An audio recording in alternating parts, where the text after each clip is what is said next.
Hello students, welcome to maths corner by Vinita. आज हम discuss करेंगे क्लास 10 की एक्सरसाइज 5.1 का क्वेश्चन नंबर 1। तो क्वेश्चन नंबर 1 है हमारा, in which of the following situations does the list of numbers involved make an AP and Y. हमारे पास इस क्वेश्चन में कुछ पार्ट्स दे रखे हैं, उसमें हमें ये पूछा है कि इनमें से कौन सा क्वेश्चन एपी बनाता है एंड कौन सा क्वेश्चन एपी नहीं बनाता। तो हमने इससे पहले वाले वीडियो में डिस्कस किया था एपी क्या होती है, वो कैसे फाइंड करते हैं और उसको आइडेंटिफाई कैसे करते हैं। तो हम देखेंगे हमारा question number first, the taxi fare after each kilometre when the fair is ₹15 for the first kilometre. First kilometre के लिए 15 रुपीज है, उसके बाद and ₹8 for each additional kilometre. जैसे जैसे वो किलोमीटर बढ़ते जाएंगे पर किलोमीटर पे 8 रुपीज बढ़ते जाएंगे। इसका मतलब हमें कहीं जाना है तो हम क्या करेंगे, हमने बोला कि हमें कितना 4 किलोमीटर जाना है, तो इसका मतलब ये हुआ कि मुझे क्या करना है, यहाँ से यहाँ तक तो मेरा क्या लगेगा फेयर 15 रुपीज, बट मुझे 4 किलोमीटर जाना है तो मैं यहाँ से यहाँ जाऊंगी तो मेरा 8 लगेगा, देन मैं यहाँ से यहाँ, देन 8 एंड यहाँ से यहाँ भी मेरा 8 पर किलोमीटर पे मेरे 8 रुपीज लग रहे हैं। तो इसका मतलब क्या हुआ, ये मेरा A1 है, इसको जब मैं इसमें ऐड करूंगी तो वो मेरा क्या हो जाएगा, A2 हो जाएगा। ऐसे हम इसको फाइंड कर सकते हैं। तो हम AP का फॉर्मूला देखते हैं। हम यहाँ बोलेंगे A इक्वल्स टू मेरा है 15, इट मीन्स A1 भी कितना है 15 है। एंड A2 का फॉर्मूला हमने पिछले वीडियो में डिस्कस किया था कि वो होता है A प्लस D। अब हमारा D क्या है, D है हमारा ये 8 किलोमीटर जो एक्स्ट्रा आ रहा है। इट मीन्स हमारा जो A2 है वो क्या है 15 प्लस 8 23। ओके, देन नाउ मेरा A3 क्या होना चाहिए, A प्लस 2D। A मेरा 15 है, प्लस में 2 मल्टीप्लाई में 8, 15 प्लस 8 2 16, तो ये आ गया 31। नाउ अगर मुझे A4 फाइंड करना है तो ये हो जाएगा A4 equals to A plus 3D। ये आ जाएगा A 15 प्लस 3 एंड D की वैल्यू 8, 15 प्लस 24, ये आ गया 39। इट मीन्स जब सेम डिफरेंस आ रहा है 8 8 8 का, तो ये क्या हो रहा है, AP बन रही है, बिकॉज मेरा यहाँ पे क्या आ रहा है 15, then 23, then 31, then 39। तो मेरा जो डिफरेंस है वो सब में क्या है 8 8 8 है। इसका मतलब जब मेरा डिफरेंस 8 8 है एंड मेरा फर्स्ट टर्म के बाद में कंटिन्यूअसली 8 के गैप से मेरी सीक्वेंस चलती जा रही है, तो मेरा ये क्या हो गया, देन इसके अकॉर्डिंग मेरा ये क्वेश्चन एपी की फॉर्म बनाता है। नाउ हम आते हैं सेकंड क्वेश्चन पे। सेकंड है हमारा, the amount of air present in a cylinder when a vacuum pump removes 1/4 of the air remaining in the cylinder at a time। तो इस क्वेश्चन में हमें बोल रहा है कि एक सिलेंडर है, सिलेंडर का मीन्स हमारे मैथ्स के अंदर होता है इस तरह से कोई शेप होगी, वो होगी सिलेंडर। इसमें ये बोल रहा है कि the amount of air present in cylinder when A vacuum pump, इसमें से जब वैक्यूम पंप रिमूव किया जाता है तो 1/4 इसका जो एयर है ना वो remaining in the cylinder at a time, एक बाद में 1/4 रिमेनिंग रहता है। ठीक है, तो हम क्या कहेंगे कि इसके अंदर टोटल एयर जो है वो x है। Let total air equals to x। Remove air हमारी कितनी है, x का 4th हो गया। नाउ मेरी रिमेनिंग क्या होगी, x का 4th है जो x में से निकल चुका है, तो मेरी रिमेनिंग एयर हो जाएगी remaining air equals to x minus x upon 4, 1 आ जाएगा तो ये आ जाएगा 4x minus x equals to 3x upon 4। ये बात हुई क्लियर, हो गया इसका क्लियर। नाउ मैं कह रही हूँ कि सेकेंड टाइम जब मैं दोबारा इसको पंप करूंगी वैक्यूम को, तो मेरी एयर फिर से कितनी जाएगी 1/4 जाएगी, बट अब मेरा जो टोटल है वो क्या है 3x अपॉन 4। वाई, बिकॉज जैसे फॉर एग्जाम्पल मैं बोलूँ आपको कि 100 है, 100 में से मुझे उसका एक हिस्सा निकालना है, मैं बोलूँ उसका 1/5 निकालना है, तो 100 का 1/5 कितना होगा 20 होगा। इट मीन्स अब जो मेरे पास बचेगा वो 80 होगा।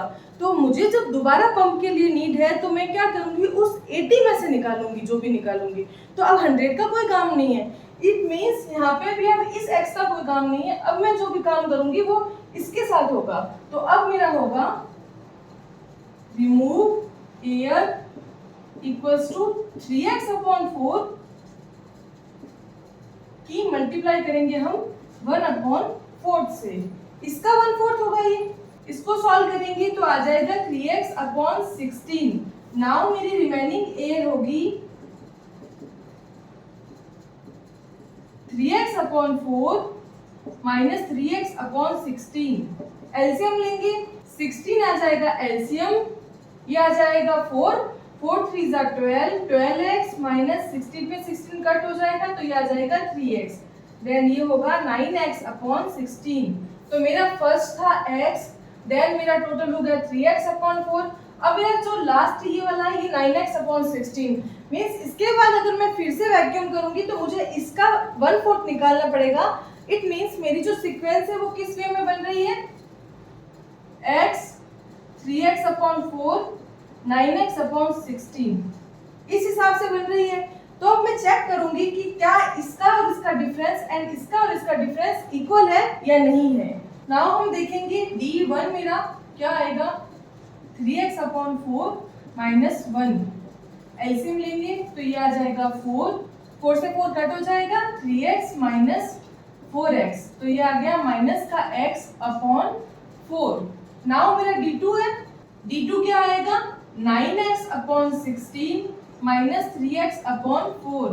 यहाँ पे हम एलसीएम लेंगे तो 16 आएगा, ये आ गया 16 से 16 कट 9x माइनस 4 जा 16 4 3 जा 12 माइनस का 3x/16। ये वाली वैल्यू एंड ये वाली वैल्यू सेम नहीं है। लास्ट क्वेश्चन के अंदर तो 8 एंड 8 कंटिन्यू आ रहा था उसका डिफरेंस, बट ये एंड ये दोनों वैल्यू सेम नहीं है। इट मींस ये एपी फॉर्म नहीं कर रही है। नाउ हमारा थर्ड पार्ट है the cost of digging a well after every metre of digging well it cost ₹150। First time जो हम डिगिंग करते हैं उसके लिए 150 है। देन ये बोल रहा है and risen by ₹50 for each subsequent metre. It means जैसे जैसे अपन आगे बढ़ते जा रहे हैं 50 रुपीस उस पे पर मीटर के अकॉर्डिंग रुपए बढ़ते जा रहे हैं। तो यहाँ पे हमारा क्वेश्चन ये है, देन हमारा इसमें ए होगा 150 फर्स्ट टाइम के लिए, देन ये बढ़ रहा है तो ये आ जाएगा ए को हम A1 बोल सकते हैं, A2 आ जाएगा हमारा 150 प्लस 50 इक्वल्स टू 200। देन ऐसे अगर मैं A3 बोलूँ तो वो हो जाएगा 150 plus 250 150 plus 100 equals to 250। It means मेरी सीक्वेंस बननी चाहिए 150 200 250। यहाँ पे हमने क्या यूज किया है, A2 क्या होता है A प्लस D, देन यहाँ पे आ जाएगा A3 A प्लस 2D। ये फॉर्मूला यूज किया हमने। अब मेरे पास में डिफरेंस क्या है चेक कर लेते हैं। यहाँ पे D1 अगर मैं बोलूँ तो क्या आ रहा है 50 आ रहा है, एंड D2 बोलूँ वो भी क्या आ रहा है 50 आ रहा है। इसमें से इसको माइनस कर रही हूँ तो 50 आ रहा है। इट मींस ये क्या बना रही है एपी की फॉर्म बना रही है। नाउ हमारा है फोर्थ पार्ट क्या बोल रहा है, the amount of money in the account every year when ₹10,000 is deposited at compound interest at 8% per annum. हमारे पास में 10,000 एक प्रिंसिपल है, उसका पर ईयर पे 8% की फॉर्म में उसका कंपाउंड इंटरेस्ट लग रहा है। तो ये बोल रहा है कि ये जो क्वेश्चन है ये एपी फॉर्म कर रहा है या नहीं कर रहा है। तो हमारे पास में A1 क्या दे रखा है।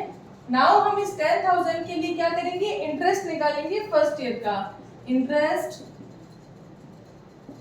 Of first year equals to 10,000 है उसका 8%, ये आ जाएगा हमारा कट होके 800। नाउ ऐड करेंगे इसको तो हमारा A2 आ जाएगा 10,000 प्लस 800 क्या आ जाएगा 10,800। ये हो गया हमारा सेकंड। नाउ हम सेकंड ईयर के लिए तो कंपाउंड इंटरेस्ट में क्या होता है, ये हमारा प्रिंसिपल होता है अगले के लिए, तो ये आ जाएगा interest of second year equals to 10,800, इसका हो गया 8 अपॉन में 100, 0 से 0 गया 108 मल्टीप्लाई 8 8 जा 64 6 आ गया एंड 8 तो ये आ गया 864। इसको हम ऐड करेंगे इसके अंदर तो हमारा A3 आ जाएगा 10,800 प्लस 864।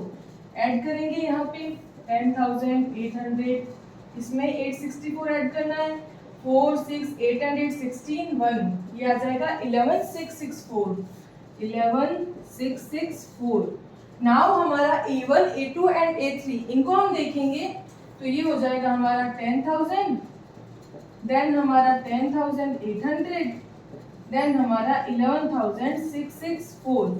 चेक करेंगे इसका एंड इसका डिफरेंस क्या आएगा। D1 इक्वल्स टू 10,800 माइनस 10,000, ये आ रहा है 800। नाउ D2 चेक करेंगे, ये होगा 11,664 माइनस 10,800, ये आ जाएगा 4, ये आ जाएगा 6 एंड ये भी 6 में से 8 जाएगा तो 8। ये एंड ये दोनों आ रहे अलग अलग, it means D1 not equals to D2। जब D1 D2 के इक्वल नहीं है इसका मतलब ये एपी फॉर्म नहीं कर रहा है। यहाँ कंप्लीट होता है हमारा question number 1। Now next video में हम डिस्कस करेंगे क्वेश्चन नंबर 2। सो अगर आपको ये वीडियो पसंद आ रहा है तो ज्यादा से ज्यादा शेयर करें, लाइक करें, सब्सक्राइब करें एंड बेल आइकन को प्रेस करना ना भूलें।